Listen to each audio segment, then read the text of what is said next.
he wants to tell Tess that he loves her, but like whenever he's going to, like, something happens, or it's the old, like, Superman's gonna tell Lois Lane who he really is, or Clark Kent. I guess it could be either or. I think it would probably be a bigger deal if Clark Kent said he was Superman, not the other way around. Hey, I'm fucking Clark Kent! Like, she's like, holy shit, that guy's a badass.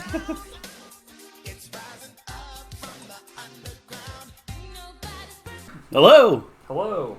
Is it I time? left both my water. Yeah, we're live. right. Fucking talk to the crowd here for a second while I get my tea. I'm fucking, You're a T-boy? Hello, T-boy. You're straining. So Yet another episode in the books. Oh, yeah? Yeah, we're already done. So are you ready for tomorrow? As ready as I'm gonna be. I know, right? Yep. Been a long 2 weeks. It's been a long season. I've been sitting here waiting. And this time, they mean business. So, we are here, and we're just happy, pleased as punch, that the Bengals are in the Super Bowl. It's a dream come true. Yeah, especially for a lifelong Bengals fan, like yourself. Yep. Haven't missed a game in 20 years, and it's been not worth it.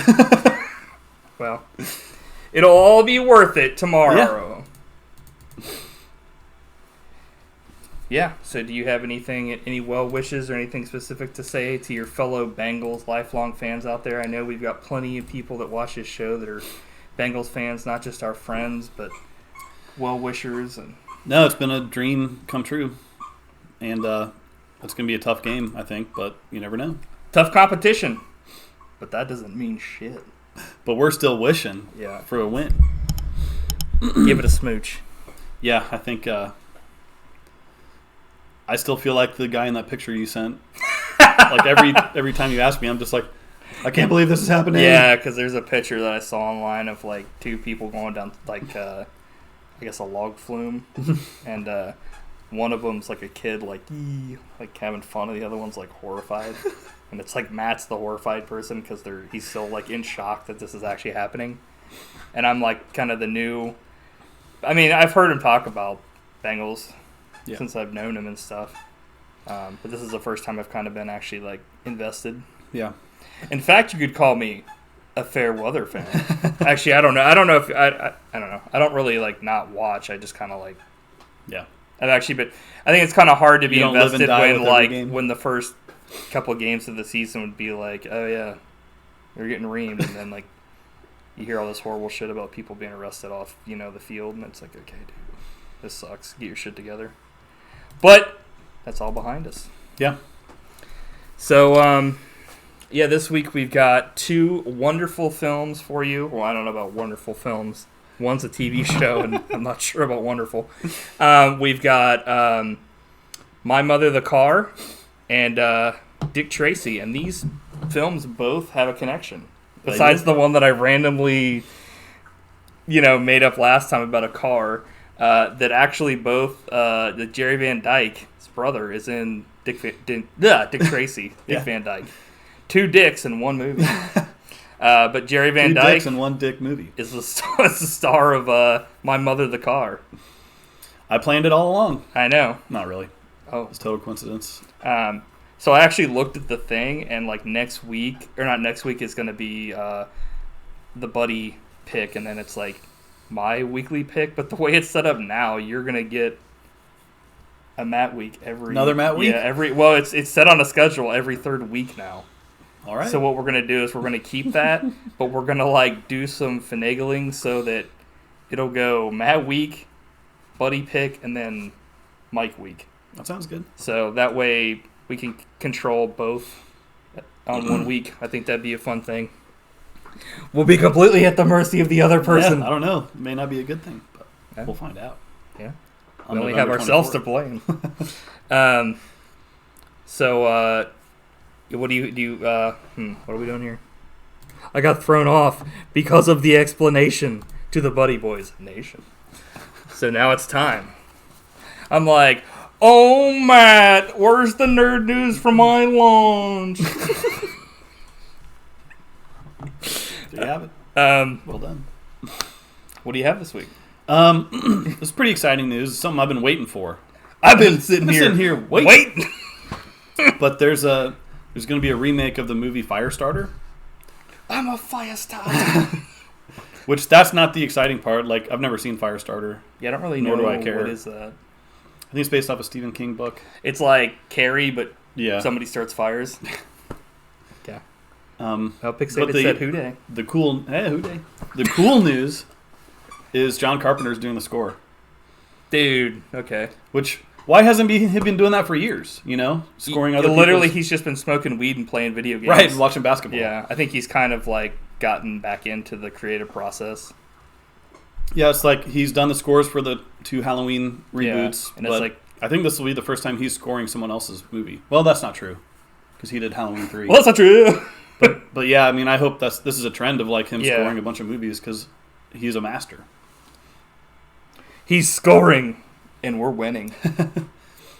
And we talked about it before, but his albums, his Lost Themes albums, are like masterpieces. They're exactly what they say they could be. Yeah, they're like iconic themes that were never a theme of a movie. Right, that was never a movie. In an alternate universe, maybe. Yeah. So, pretty cool stuff. Yeah. So my nerd news this week is that a man named Gary Bowser was sentenced to 15 years in jail for Nintendo Switch, like, hacking. Like, essentially, he sold, like, hacking equipment. And I just thought it was funny because the guy's name is Gary Bowser. So long, King Bowser. Yeah. He's like, yahoo! That was hilarious. Yeah, I was like... The funny thing is, too, there's a guy that works at Nintendo now called Bowser. He's like... I'm like... This is bullshit, dude. Like, come on. Like, no one has the name of Bowser. Yeah, like, what's next? Wario? Yeah, Mario? Nobody has the name of Mario or Luigi. Waluigi. Yeah.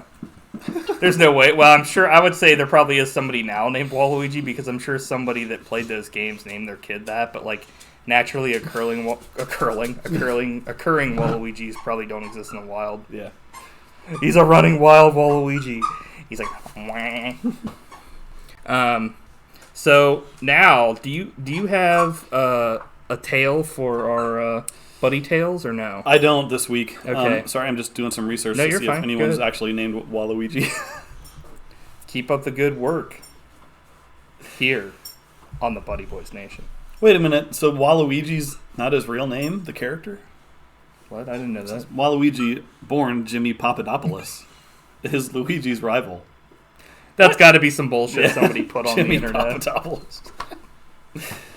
Anyways, sorry. My God. If that is true, I'm never playing a Mario game again. That's the final straw. Yeah. Stupid as fuck. Okay, so I actually have a selection of 2, but I'm just going to pick one here. All right.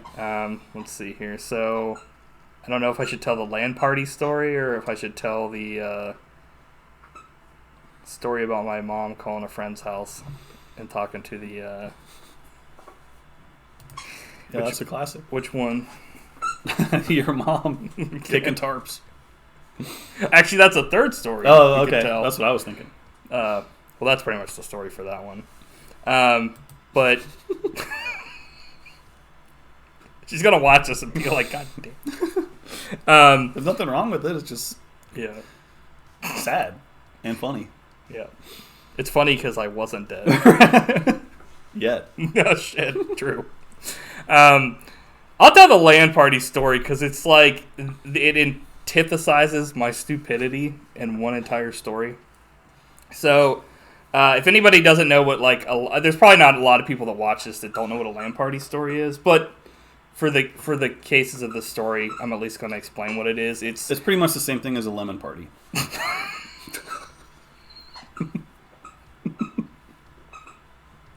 Well, that's a clip I can't fucking put on the fucking thing. Sorry. No, you're fine. LAN parties are you take your like computer to everybody brings their computers to like one person's house, and it's essentially a local area network party. It's a completely nerdy thing. Like, there are no women at these parties.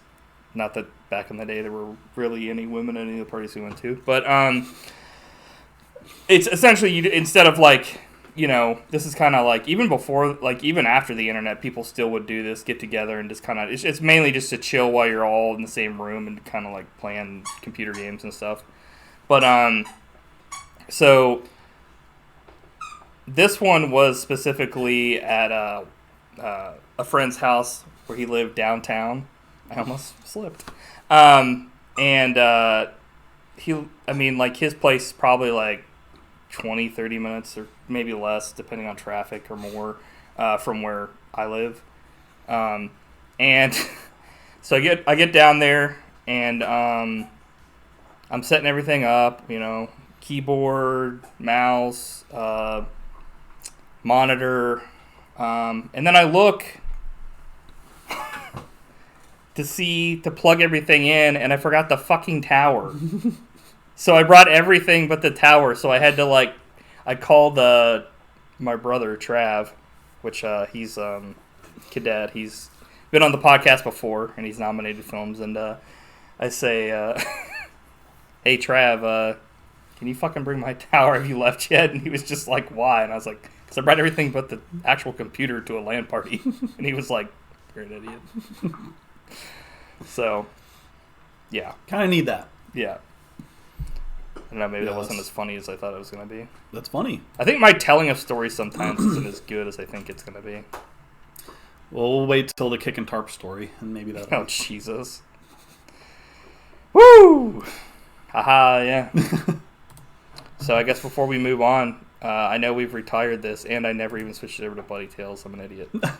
That's the actual antithesis. Start over. Moronness. We'll have to go back to episode 1, do them all over again. I'm not gonna. Wicker Man. Do you have any recommendations or anything? I don't this week. Okay.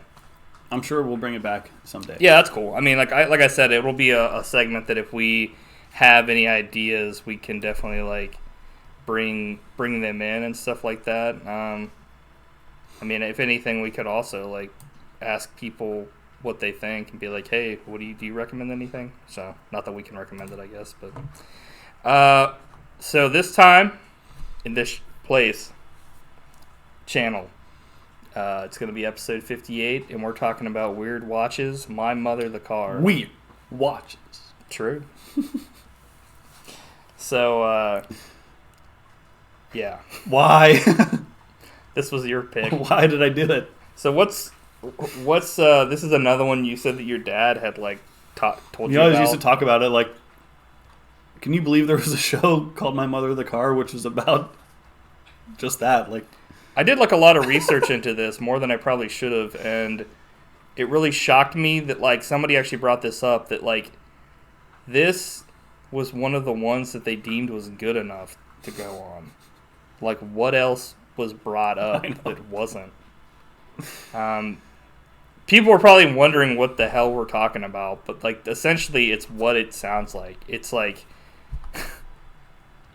it ran for a single season. 30 episodes. Yeah. 30. Yeah. On the United Artists, from United Artists, so the same people that made fucking James Bond and stuff, MGM did this. So essentially, the whole thing is Jerry Van Dyke, goes to it essentially just starts up and he's looking around a used car lot, and he finds his mother is been reincarnated into an antique car. Because everyone knows people come back, and they can come back as anything.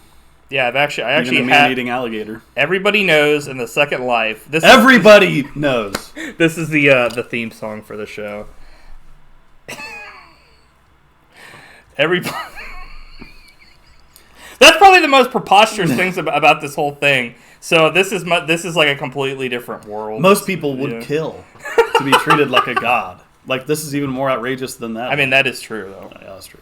Everybody knows in the Second Life we all come back sooner or later, which that kind of contradicts what they talk about in the show, where most people don't want to come back. As anything from a pussycat, they were still saying pussycat back then, to a man-eating alligator. And then there's a random honking, which is annoying as fuck. And then they continue with the song. Well, you all may think my story is more fiction than it's fact, but believe it or not, my mother, dear, decided she'd come back. Back as a car. She's my very own guiding star, a 1928 Porter. That's my mother, dear. She helps me through everything I do, and I'm so glad she's here. And then it says also starring Miss Ann Southern as my mother, the car. And then it goes, my mother, the car. And that's pretty much it. So, like... But you're a Jerry Van Dyke fan, right? I mean, I don't know anybody that isn't, yeah. He's a funny guy. He kind of looks like a Cro-Magnon in this fucking one. I don't know, like... What did he do commercials for? Big Lots? Yeah, he used to do Big Lots commercials hardcore. And then he was on Coach for like 50 seasons. Which I think that's what I knew him from the most. Besides, before the Big Lots commercials. But definitely Coach. So, I really don't even know where to begin on this. Because, like, there's like...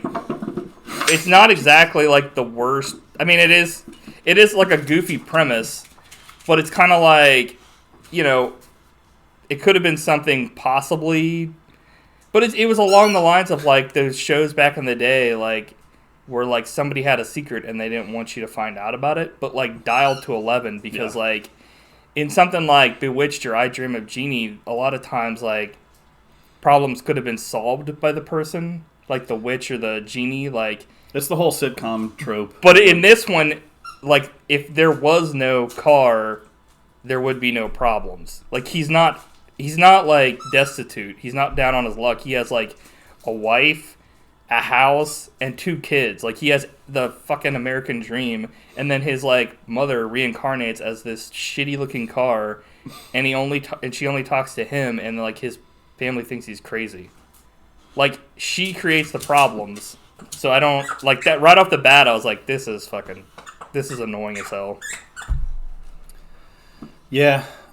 Go ahead. I don't know what to say about it, really. Yeah. Like, I'm glad we watched an episode just to, like, say that we've seen it, but it's just very silly, and it's crazy to believe it was actually on TV. Yeah. I mean,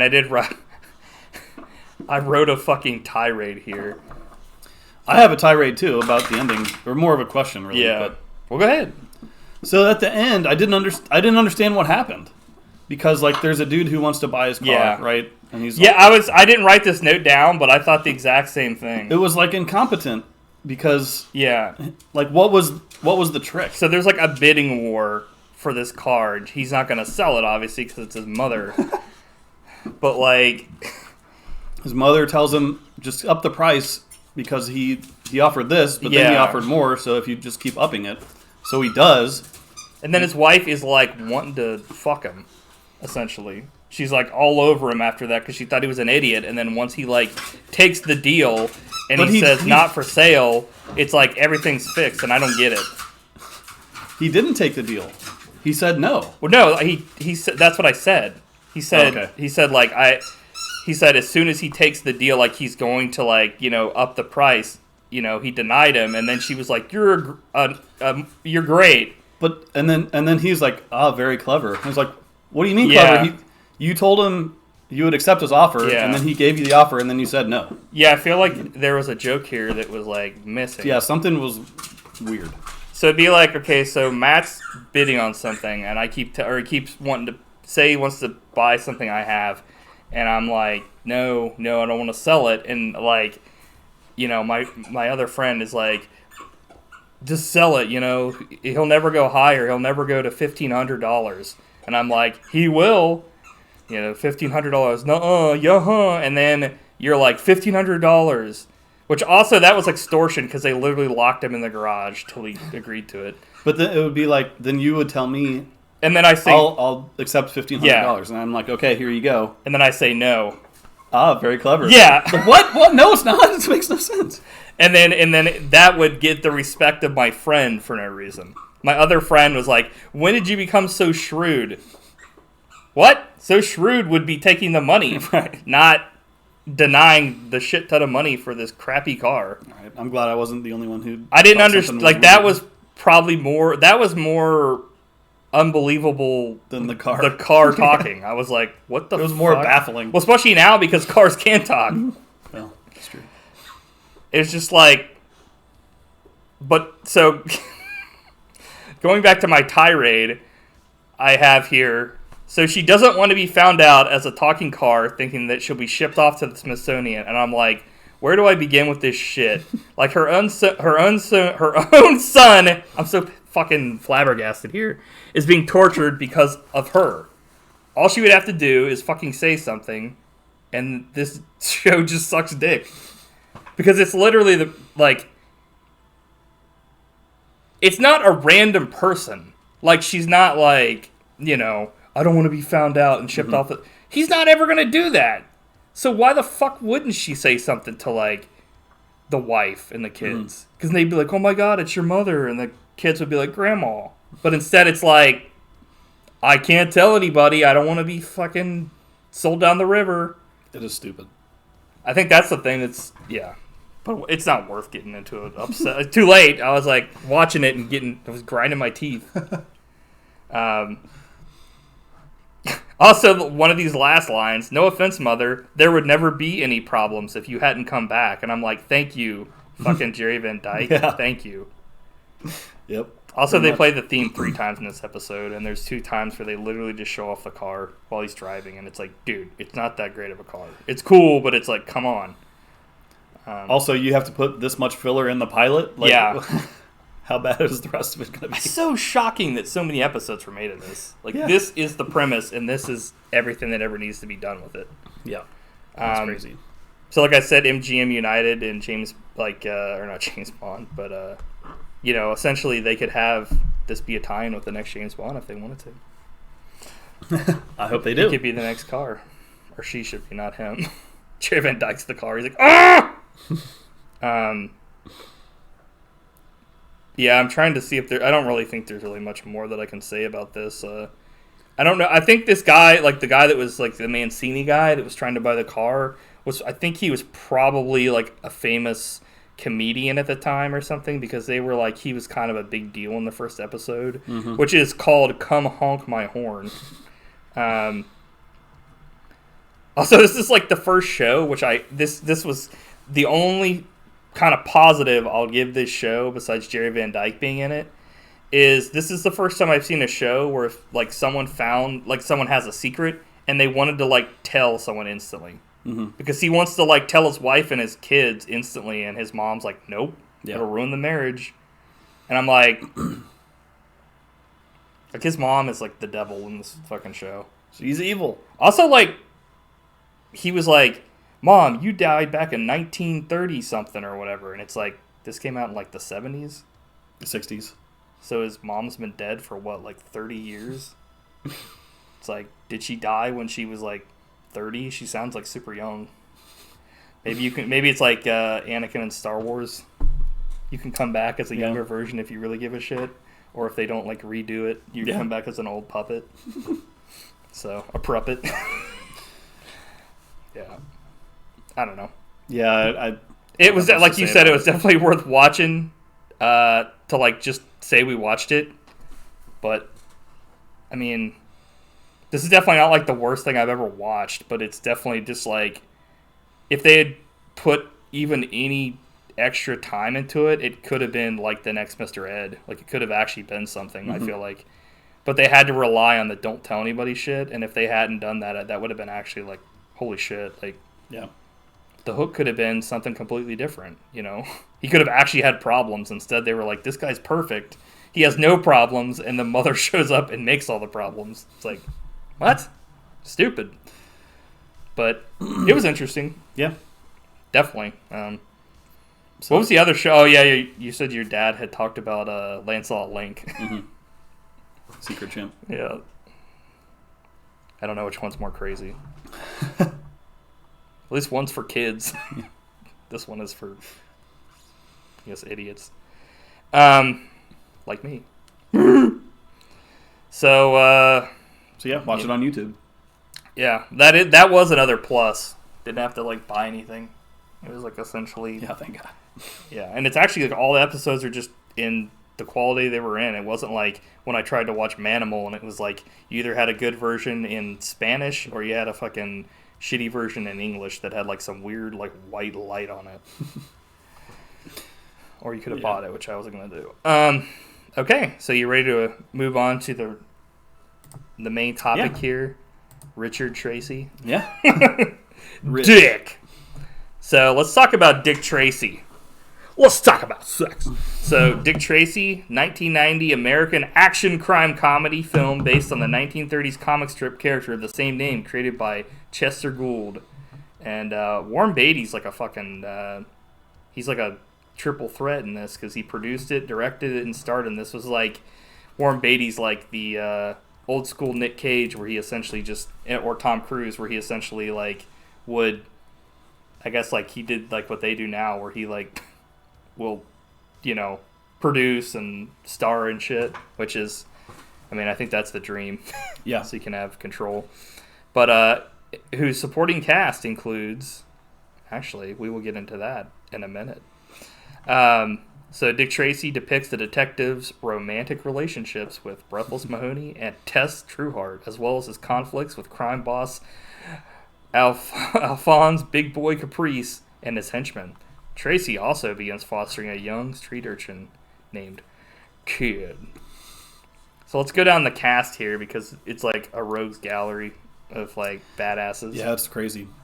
So we've got Warren Beatty as Dick Tracy, Madonna, Al Pacino, Dunkachino himself is in this film. His name's not Al. It's Dunk.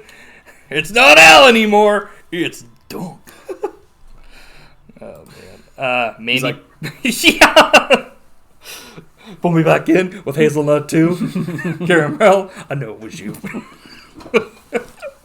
Lottie light. This whole trial is out of sight. It's like the greatest thing Al Pacino's ever the done. highlight of his career. Yeah. No. He was really good in this. He actually got an Oscar nomination for this. Crazy. But he lost to. Wait, really? Yeah. He lost to. Because Goodfellas came out the same year. Oh, that's right. Yeah. Joe Pesci. Yeah, Joe Pesci. That's what it was. Wow. I didn't realize that because was he nominated for Godfather 3? Because that came out the same year. He may have had 2. I don't know. I heard Godfather 3 sucked. Well, it wasn't as good as like the other. But he's two. good in it. I'll find out. But Mandy Patinkin, which of course he's been in a ton of stuff, but he's best known for being in The Princess Bride. I would think, right? Yeah. Dustin Hoffman, which actually he did this as a favor to Warren Beatty. He plays Mumbles. Kathy Bates. Yeah, I was wrong, by the way. He wasn't nominated for Godfather. He wasn't fucking nominated. Dick Van Dyke.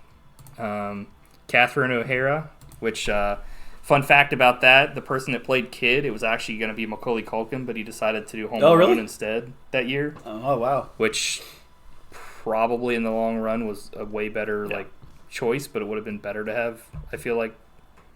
I don't know. The kid didn't do horrible in this. He was fine. But Catherine O'Hara played his mom in Home Alone. James Caan. William Forsythe, which my shit says woman Forsythe. Paul Sorvino, Worf's brother. Which if I would have known he was in this film when I met him, I wouldn't have just been like, man, you were great in Next Generation. Because I'm sure he was like, who gives a shit? And then, you grossed me out in Dick Tracy. Yeah. Cole Meany, Miles O'Brien of DS9 and Next Generation fame is in it for a little bit as a street cop. Yeah, the character from Deep Space Nine who abandoned his daughter. I can't believe that. Keiko. Best Star Trek. So let's talk about the. Oh, good. I was going to ask you, what's your history with this movie? Did you see it back in the day when it came out? Or I didn't see it in theaters, but I saw it later on VHS, rented it or whatever. And I always this movie is one of the movies that stuck with me throughout the years because I was so shocked how the hell did they do this with the the makeup and the faces, the monster makeup, because everybody looks how they look in the comics, but it's not ridiculous. True freaks. Yeah, it's not ridiculous as far as that's really well done. And And also I remember, like, the big twist at the end, and I remember, like, of course, like, the music that they put in it, and, like, just, like, this also, like, pops because, like, they only use, like, the colors that were used in the, like, the comic. So, like, pretty much, like, what's on my hat, like, right now, like, red, green, like, yellow, like, primary colors, because everybody's, like, you know, it's, like, really bold and stuff. That's my favorite aspect of this movie, actually. It looks so awesome. Yeah, this is actually one of the last films to, like, before kind of CG became a thing. It's one of the things on here was talking about how that's kind of like, it was one of the last things. And makeup designer John Caglione Jr., like, actually was based on Al Pacino's design for Big Boy. Was, like, essentially Al Pacino, like, designed what he wanted his character to look like, and he liked it. I guess, like, the guy liked it so much, he was like, okay. And then, like, from then on, like, Al Pacino used this guy on every movie he was in for his, like, makeup and stuff. That's cool. And then I guess, like, Gene Hackman was going to be in this film, but he, like, turned down because he couldn't, like, bear being directed by Warren Beatty after his experience on Reds in 1981. Okay. There's a lot of people, I guess, that, like, not everybody, but I guess there's certain people, like Danny Elfman, said that, like, Warren Beatty was insane.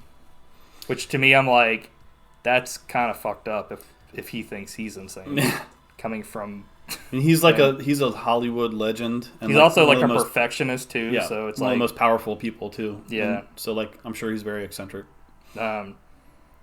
But I guess, like, they also lobbied for former President Ronald Reagan to play the role of Pruneface. That would have been insane. But, like, Warren Beatty was like, nah.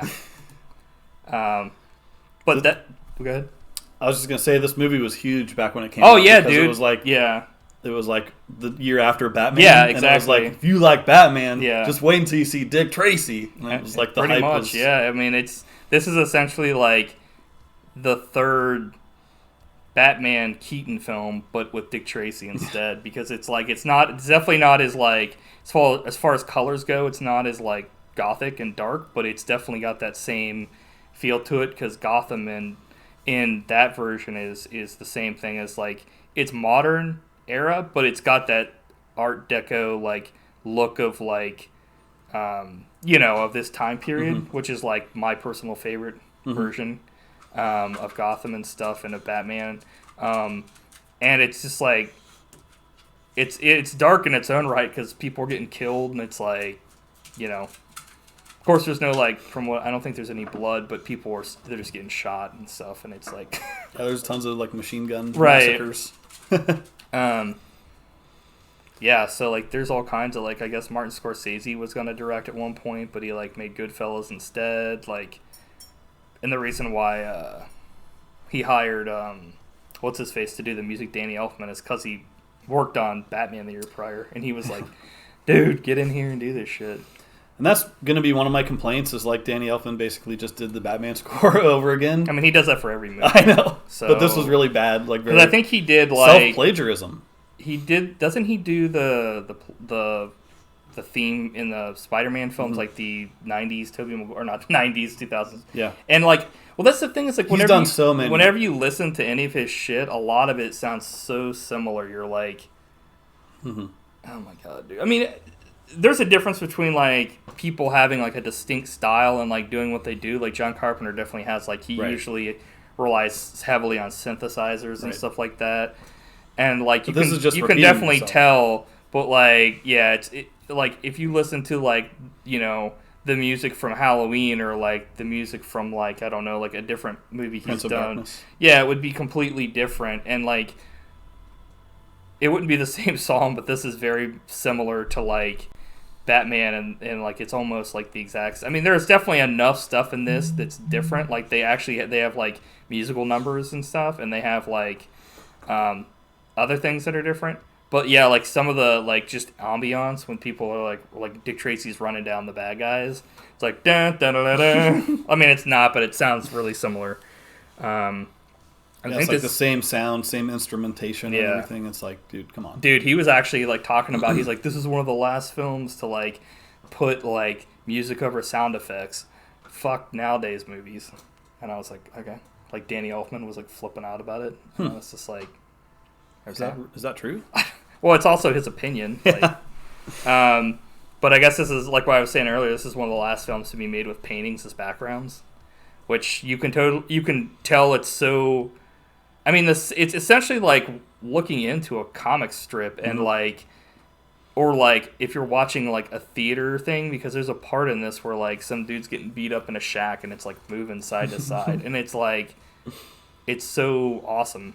Yeah, I love that too. Like, the paintings are like super detailed and like basically the best paintings you'll ever see in a movie, and it's just so much more interesting to look at than like a CGI. Yeah, it's like the extension, like they did in the Batman films, where they would take like a city and then they would like extend the frame up with like paintings. So I could look at it all day long. Like this movie, you could just like every shot could be like a work of art. Not a work of art. So, like we talked about, Danny Elfman doing his like crime-fighting Batman stuff, saying that Warren was insane, coming from a man named fucking him. But I'm a big Danny Elfman fan, though, especially Oingo Boingo is awesome. Come on! Yeah, I'm not. He's the guy that wrote like "I Like Little Girls," right? Yeah, I don't like that fucking. I won't say what I think he is, but it was a parody. He's not really saying that, right? So I don't know. Like at the beginning of this film, we've got already an instant murder with some fucking gangsters getting killed, and pretty legit. I mean, I think one of the cool things too about this film is that like they take, like, if you're a fan of the comic strip, which I really haven't read, like, you know what I mean? Because you're not 90 years old. But I know enough about it to know kind of like what it's about and stuff. But like, they include a lot of, all the characters in it, and that was one of the things they talked about, is that like they weren't sure if they were going to make a sequel like Warren Beatty, even though I think that was the plan, was to do like multiple of these. And I could have seen it totally, but it just didn't happen. But like, that was the thing, is like they wanted to kind of get it, like out of the way, like get as many of these like old heroes, or not heroes, villains in, so people could at least get them on screen. And I'm sure he was a huge fan, so you can totally tell that he was a fan too, because like, I think that's the thing, is like it's like the same thing when they made like the Wachowskis made Speed Racer. Like you could tell that they were fans, because they like, say what you will about like the overuse of CG or this or that, but like it felt like the show. So like, yeah, I think Warren Beatty's like producing and directing on this movie is better than his acting. Like, yeah, he is. I mean, not that he's bad, right? But I think he essentially just plays like he just plays Keaton in this, like Keaton did in Batman, where he's just like, as Bruce Wayne, just kind of like very plain. Yeah, I think Keaton was like more interesting to watch than Dick Tracy in this movie. But I mean, yeah, I mean that's okay. It's a totally different character. It's the same thing essentially. Like as far as like the way that he plays, like the way he sounds and stuff, not the way he acts. The way he like he sounds exactly like Michael Keaton in this, and I'm like, were you just trying to do, or is maybe that's how he sounds? I just thought he sounded he sounds a lot like Michael Keaton. But I will say, like, literally, he's just like, I don't know anything about Dick Tracy, but this character like has no fucking like character. Right. He's essentially like, he just stands for like truth, and he like, I mean, it was also written in the 1930s when like that wasn't really the thing. It was like essentially going out and killing bad guys, and like good always wins. So there was no like deeper,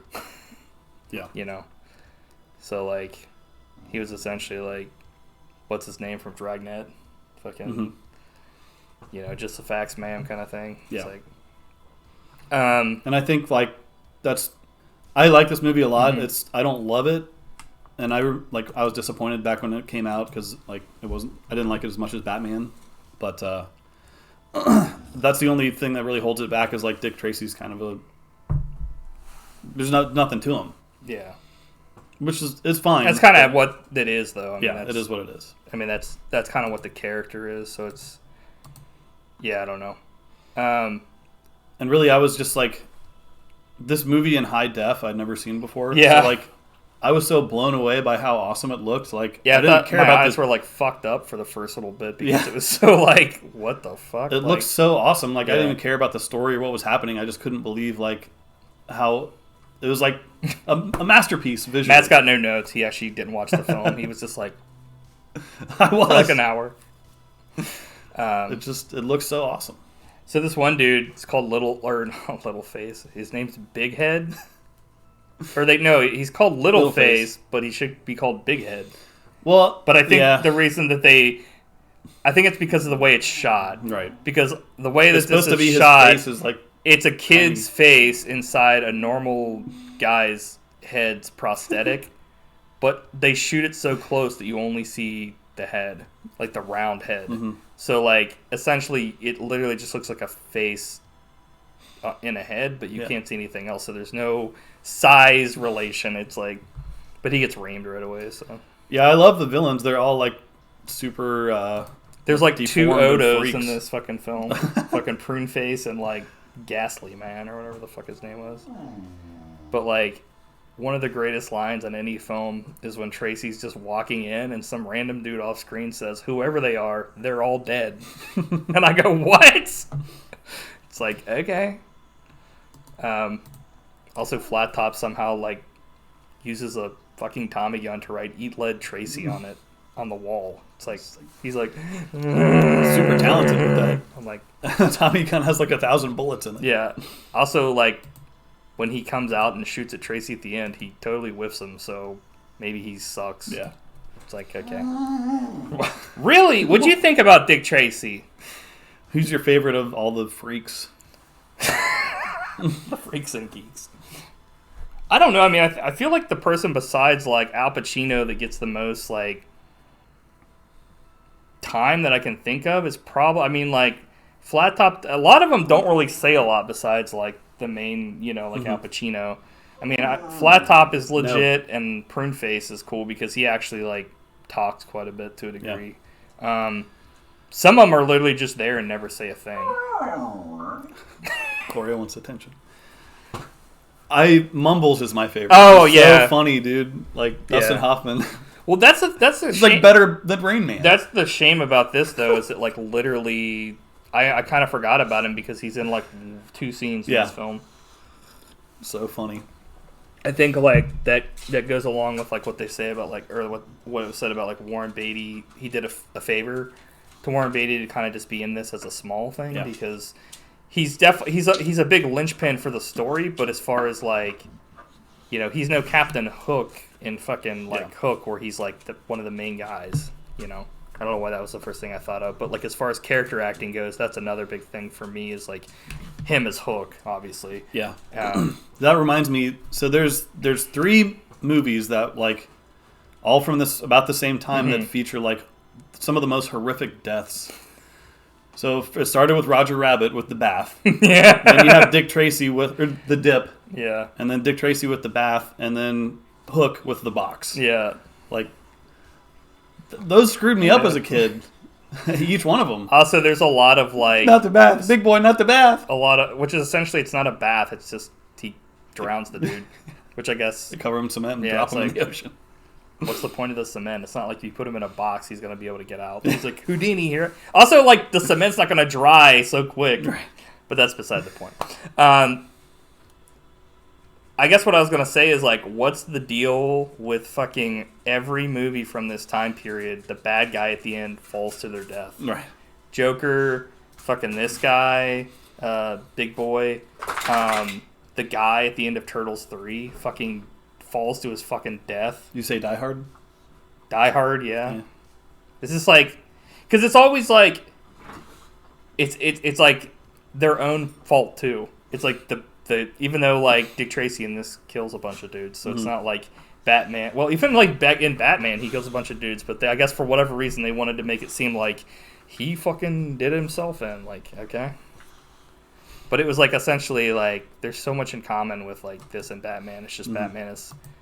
I mean, they both have awesome soundtracks, so I can't really say that one's. You know what I mean? Like, but like it's definitely like you said. Like the other one's Batman, and this one's Dick Tracy. Whoa. Let me see. Good. Yeah, that's fine. But yeah, I don't know, man.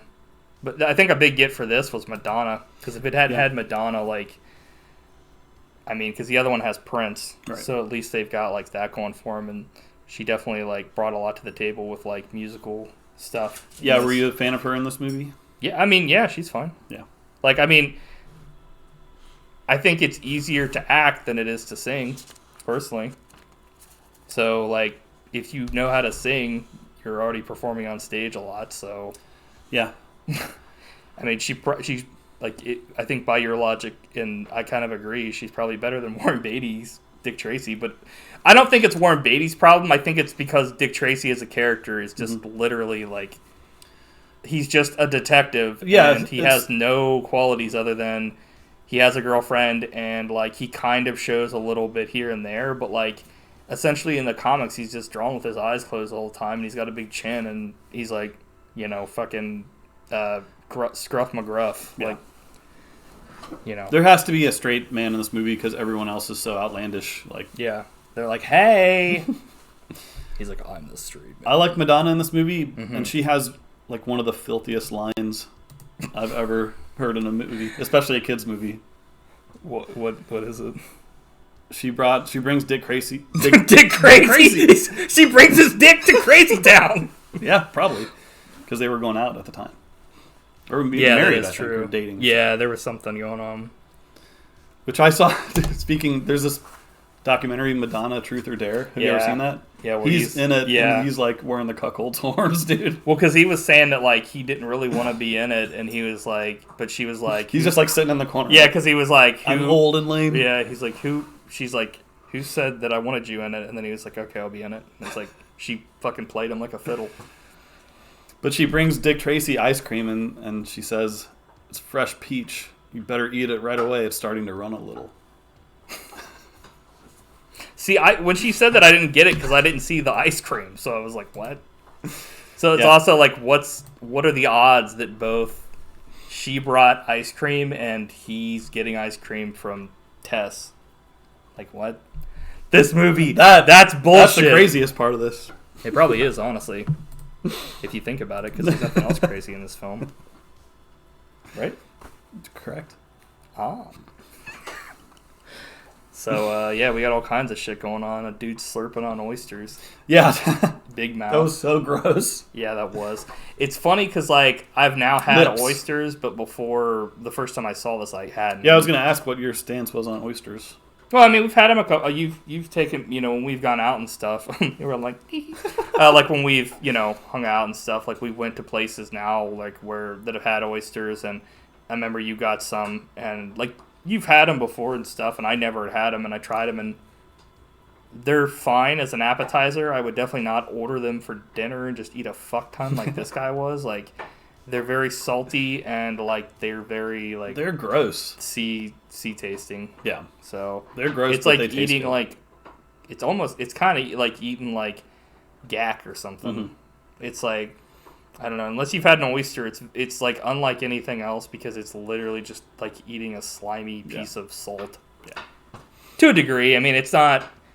It's definitely one of those things where it's acquired taste, and it's also like, I feel like since it's such a big to-do, they're able to like charge more for it. But like, I'm sure like back in the day, oysters were like free because they were like nobody wanted to eat them. Well, what idiot like thought like was the first person to eat an oyster? So like look at that and be like, that eat a sea booger. Yeah, that looks good. Yeah, like, but somehow it works. Maybe it was like somebody that was marooned on an island and they were like, I gotta fucking eat something, and not my own shit. So Tracy's chasing this kid through the whole set. It's like, Jesus. So this is I already talked about the Michael Keaton sound alike. So what do you think of Dick Tracy's like chili stirring method here, where he doesn't stir the chili around, he just like dunks a spoon into I didn't notice. It's like, what the fuck is this? It's also, like that's what like that's the most generic brand of chili ever because there's nothing on the label. There's a lot of that stuff chili. like that in this where it's literally just says like bakery or like shop. Yeah. Because I think it's supposed to be like the old comic strips where like they weren't like they don't want to make up names and it's like easier that way. But it's like that's how much detail was put into, or I guess not detail, but you know what I mean. Like, yeah.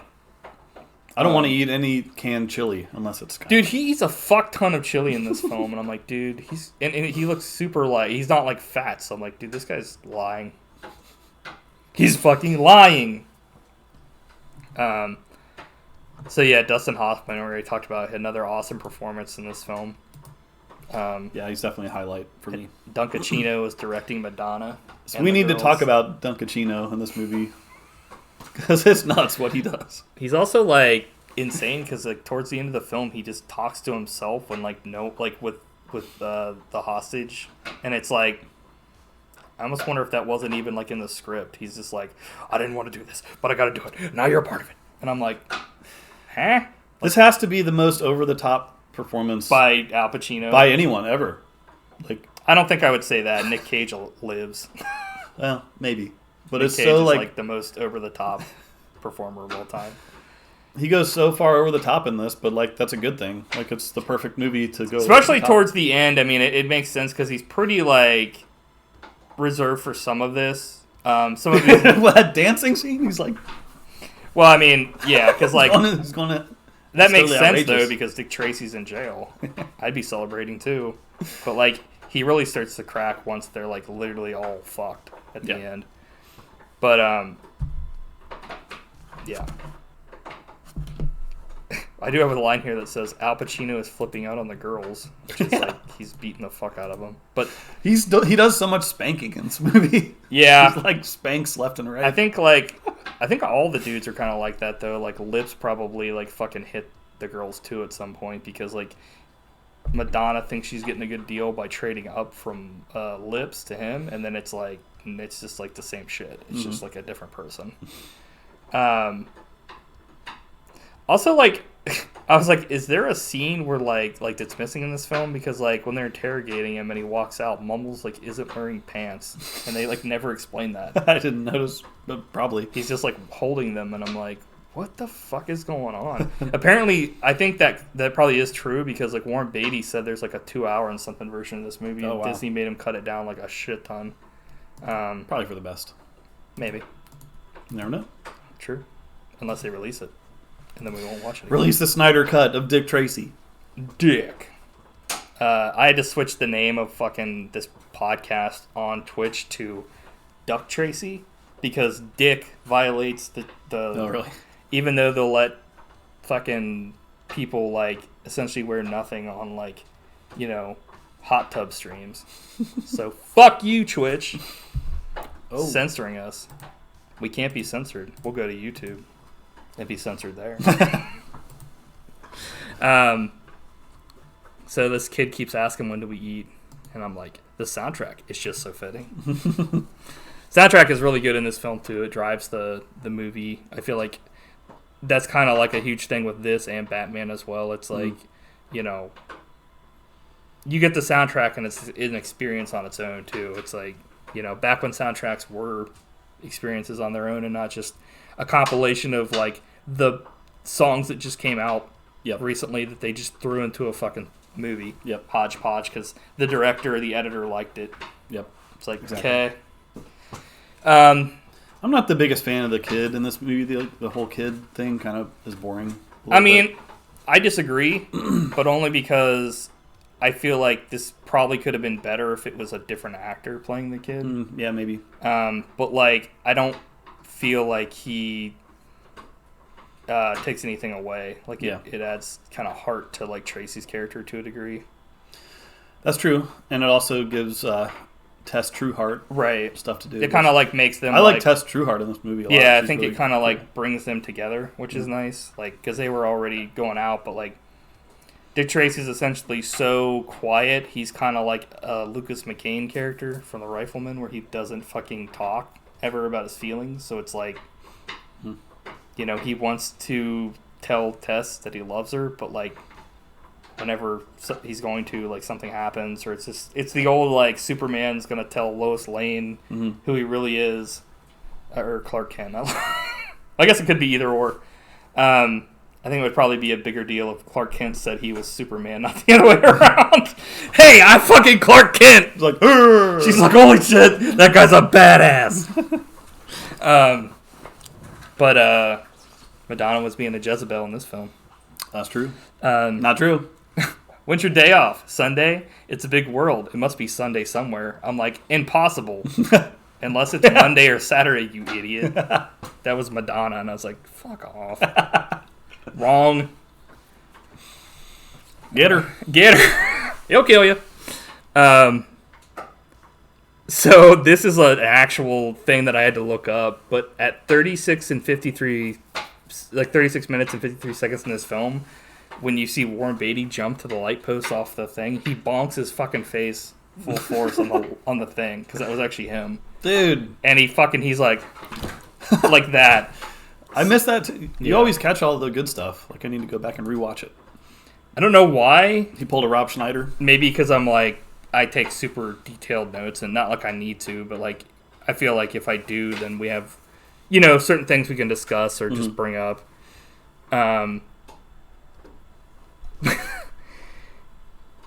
The no face is pretty legit in this. It's like the question from like DC, like the detective that has like his mask is like literally no face, and it's just like really cool. Yeah, it creeps me out. Yeah. So Dunkachino tries to bribe Dick Tracy with $15,000, and he refuses, and he calls him, "You're a dumb dick." And then we've got the "I am the law," which does this predate Judge Dredd? Yeah, I don't know. But I was like, holy shit, dude. And then as they're leaving, 30 seconds, no more dick. 30 seconds, no more dick. I'm like, they're going to castrate themselves. I already talked about how like these dudes are looking like Odo over here. And then we find out that like Van Dyke's character, the DA for this film, is on the take. And he like smokes cigarettes like the Penguin or what's his face, the director, Hunter S. Thompson. Yeah. Or not the director, the fucking writer. And then we've got the whole time for the Who Framed Roger Rabbit wrong idea thing with Jessica Rabbit. The one lady walking in when Jessica Rabbit's hitting on. Yeah. It's like, I think that's just like a noir thing. Mm-hmm. So, after Warren Beatty eats his ice cream, he seems sickened. He gives a weird look. I thought that was so weird because he's like, off. He's eating it, and like the kid says like, I can interrogate that dame or whatever, and he's like, and I'm like, was that like supposed to be a cutscene? Yeah. He just didn't seem like he was into it, or maybe he was disgusted by the sexualization from kid. They're being raided. Stuff switches around. I always think that stuff's kind of cool because like it's like reminds me of like the ingenuity of Prohibition back in the day. Mm-hmm. Which had the opposite effect of what it was supposed to. Yeah. Isn't there a great like? You mean it led to organized crime? Yeah. That's not a bad thing. Isn't there like a great episode of The Simpsons where they do something like that? They have like Prohibition for like Springfield, and then like Moe switches everything around or whatever. Yeah, that's always early Simpsons, man. Fun to watch. Awesome stuff. Montage of Tracy with the help of the newly planted bug going around and busting people. I like a good montage, and this movie's full of them. Yeah, it's legit as fun. They do a great job with it too, because it's like, the whole fading in and out. I mean, it's not like old movies we're talking about where like the credits will still be on screen as the new credits are fading in. I'm like, dude, I'm gonna throw up. Throw up because it's like so disorienting. I'm disgusted. I'm like, oh. I'm going to vomit. I'm like, oh. So there's a good scene during the montage where these dudes are doing a deal and they're like this, and like Tracy like just walks out from behind this meat and he's like, "You're under arrest." And I'm like, why the fuck was he back there? Yeah. What was he doing back? It's just so funny. He's just like, they're like doing their thing and he's just like, gotcha. And then there's another one where like this dude's extorting like a Chinese guy or whatever. I mean, I assume he is because like they've got him in the typical, Fu Manchu bullshit. And he comes out from behind like literally be like if you were on the other side of the table ducking down there spaghetti style, and he just like stands up and he's like, "Gotcha," and I'm like, "What?" Yeah. It's like Naked Gun when they're like shooting at each other and then like there is a really cool shot where like Tracy's in the corner and he punches and like all the dudes like fall back. Yeah, that's great.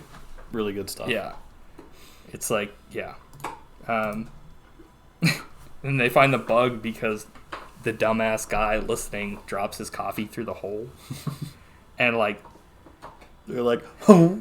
Al Pacino, I have to like admit, like he is so crazy in this because, like you were saying, because he's like, and I'm like, and I'm like, dude, you're talking so loudly that he would have heard that, because Pruneface is like, looks up and it's just like, yeah.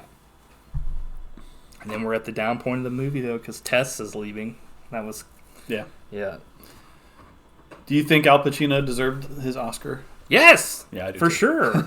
It's great. What was the film he went up against? Probably Goodfellas, maybe, or Badfellas. Yeah, it was probably Goodfellas. Yeah. Which I can't say that like, whoever's in that didn't deserve it too, but like, I mean, they're both gangster films, and this one, I'm sure, took way more stuff to like put into it to make it look like this. I don't know. That's a hard one because like obviously one's like serious and this one is serious, but it's based on comic strip. I'm sure it's probably like a fucking wonder he got nominated at all with it being based on a comic. But like Batman had just come out and like blew everybody away. But I don't know. Did Batman get any awards? I think it probably got some technical awards. All right, but like they're not going to give anybody a fucking comic award. Yeah, Al Pacino is nominated for Best Actor in a Supporting Role. Went up against Bruce Davison in Longtime Companion, which who's ever heard of that movie? Yeah. Andy Garcia for Godfather 3, Graham Greene for Dances with Wolves, and Joe Pesci for Goodfellas, who won. So it's like pretty tough competition to a degree. I mean, Dances with Wolves itself is kind of like some people like it and think it's a classic, but I don't know who Graham Greene is. Andy Garcia, don't really know who he is off the top of my head. He's been in tons of stuff. But I'm like, surprised it was supporting role because like he should have been a leading role. Why didn't they give it to fucking Warren Beatty? Honestly, they should have given him fucking Director of the Year for fucking making this film. Yeah, I agree. Because, I mean, you also have to take into fucking account that he produced. What did I say? Right? Or no, he directed and he fucking acted in it. He was not nominated. And it wasn't bad either. Like, it's not like his... Like, we're just saying, like, the character is flat, but, like, it wasn't egregious. I wasn't like, God, he can't act. It was like he played the character. It's just... The Grifters, Reversal of Fortune, Goodfellas. I mean, Martin Scorsese...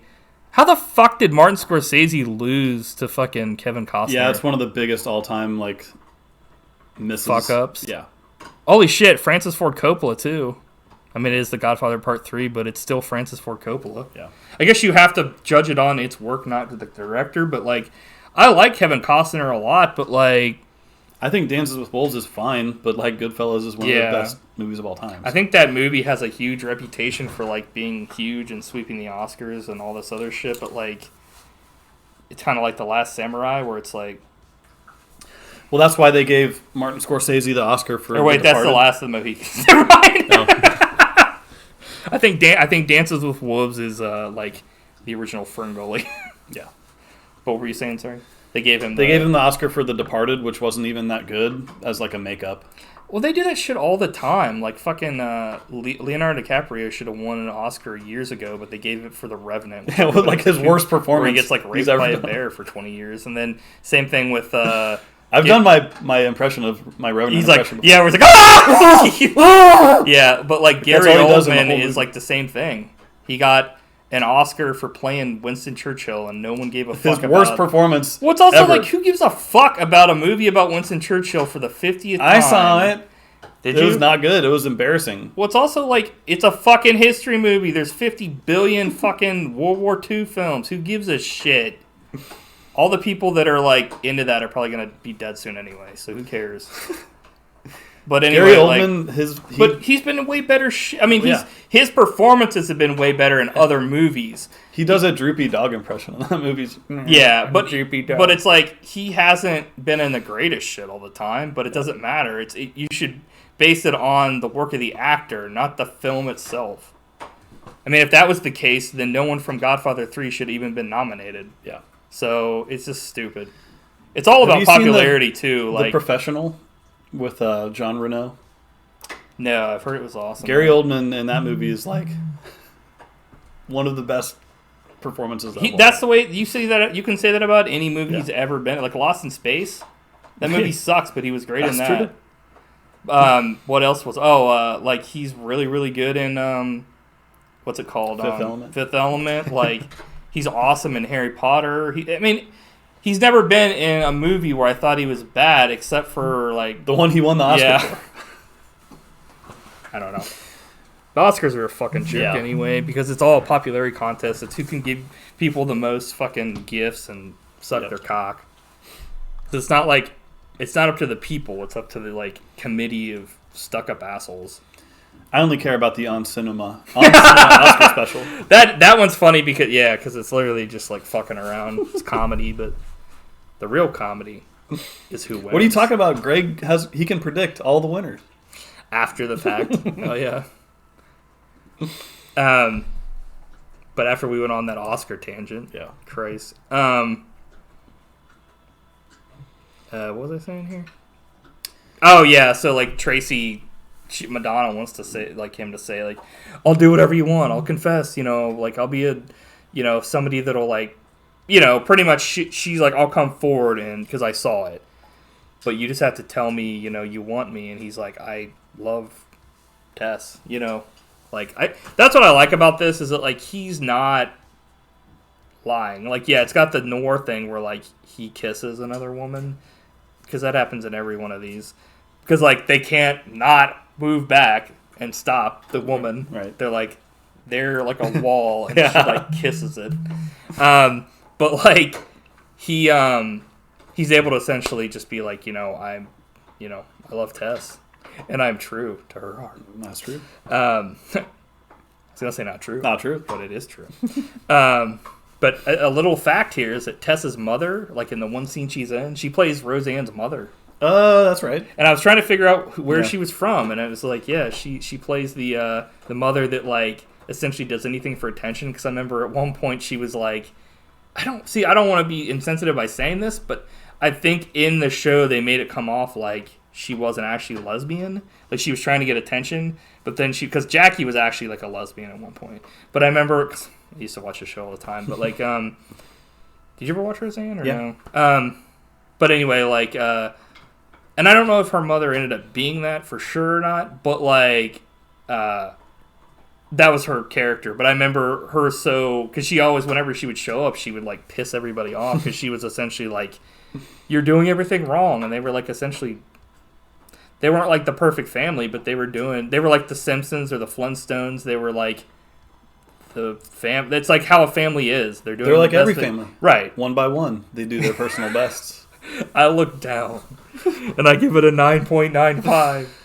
Nobody's perfect down here on Earth. That's true, unless you're an angel. That's also true. Holy from birth.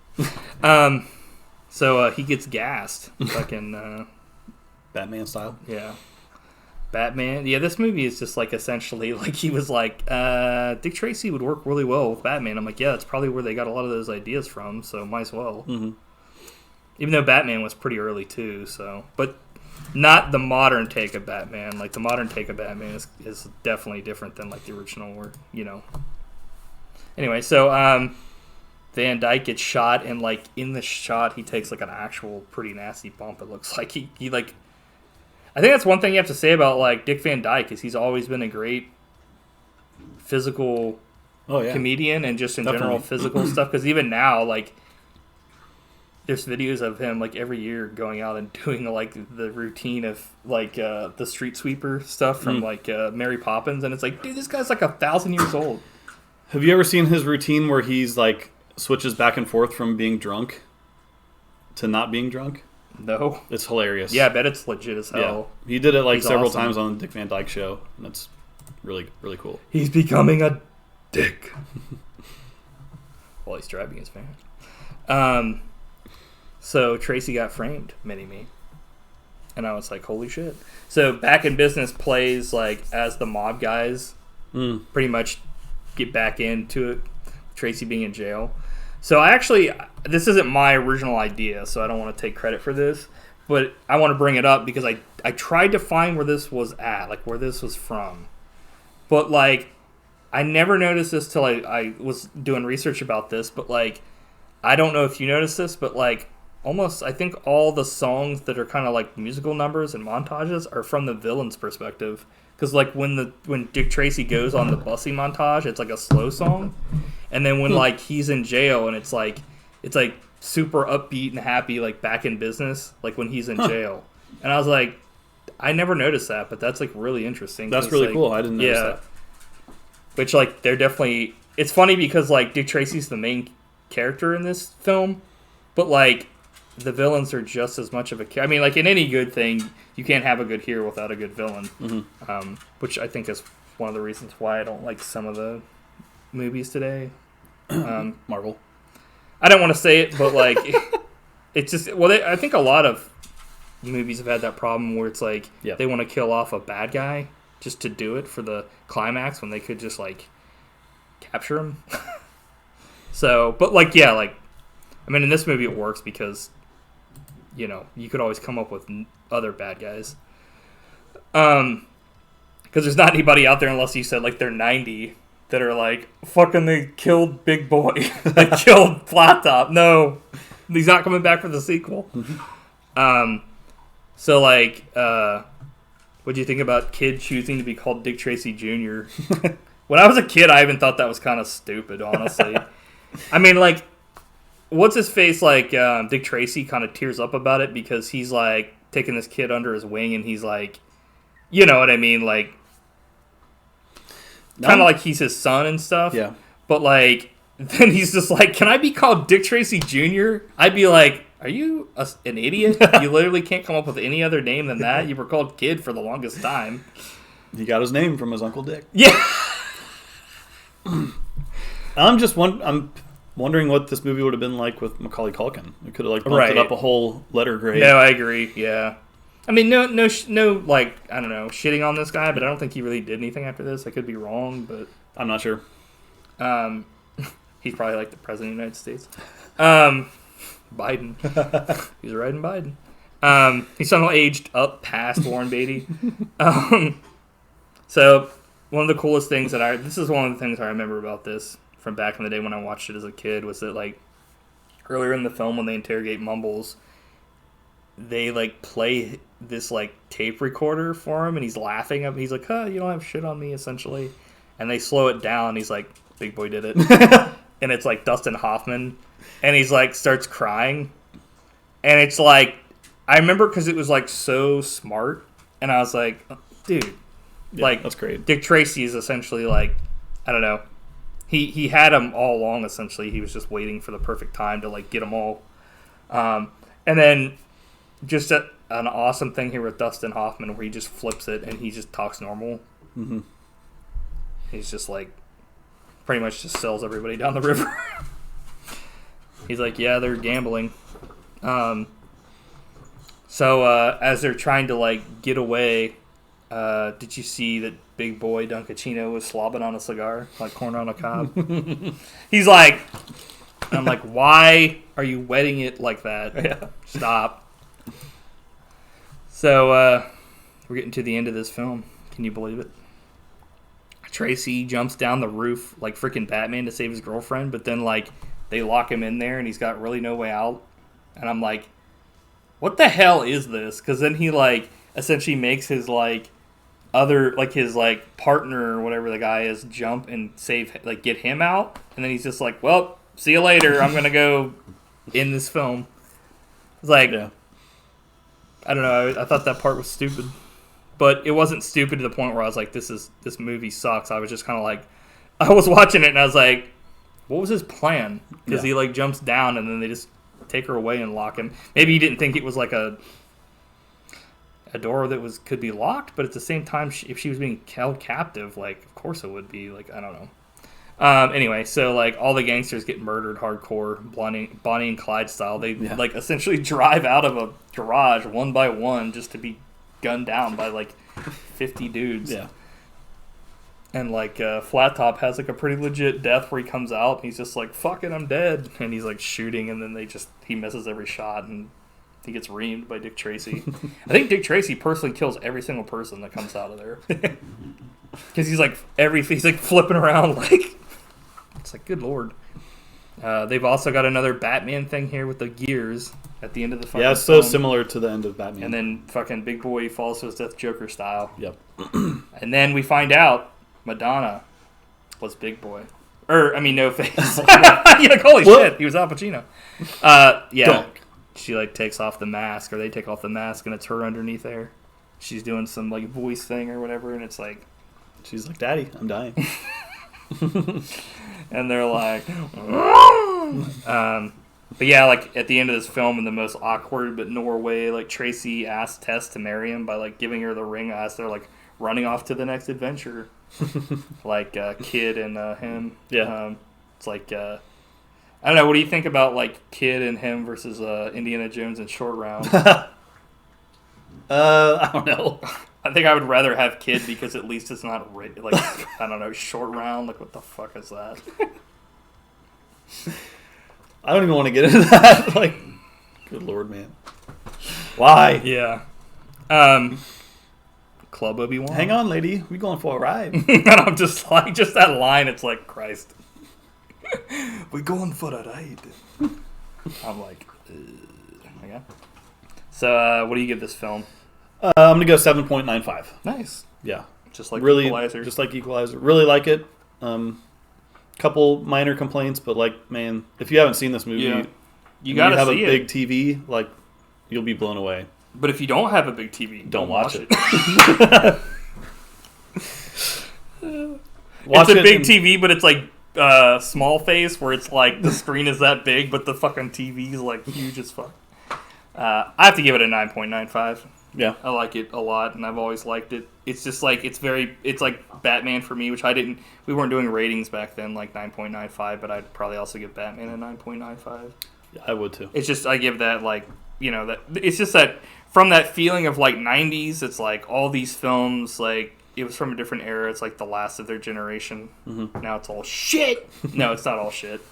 But it's just hard to find something that has this kind of care into it, because it's easier to use other means to achieve, for sure, things. So they actually, just as a thing in 2015, I think it was, they did like a Dick Tracy special where it was like a small little thing just so Warren Beatty could keep the rights, where essentially he's just interviewed by like a random dude, and like he plays Dick Tracy, and like the lady that plays Frau Farbissina is like his assistant in it or something, and I'm like, oh my god, dude, this is out of control. I watched the first couple minutes of it, and the acting was just so bad. I was like, I can't watch this. It was like essentially like a Hallmark movie. So, okay, so we gotta pick a new. So Weird Watches is gonna be. I had one more note real quick. Oh yeah, go ahead. Back when this came out, like. Mm-hmm. Me and my sister got Dick Tracy walkie-talkie watches. Yeah. You remember those? Yeah. They were awesome, but they were like so bulky, like because they were definitely not. They didn't have the technology. Wasn't there? Yeah. But had a lot it of might have been there for like something actually expensive, but like the shit they would sell to kids, it was gonna be like But they worked. It was very cool. It was I know they had like a McDonald's tie-in, just like Batman and a bunch of other really cool shit back in the day for like.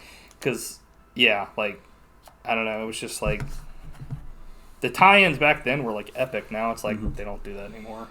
I know. So. Sad. It's sad. Sad. What?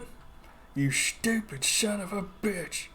So next week, Weird Watches, I'm going to pick Kolchak, the Night Stalker. Have you ever seen that before? Nope. Okay. So, all right. I haven't either, but it's essentially, I guess it's like a dude that's a reporter that goes around and like runs into these like paranormal things. It was like a show that ran for like one season. It was like a pre-X-Files thing. Okay.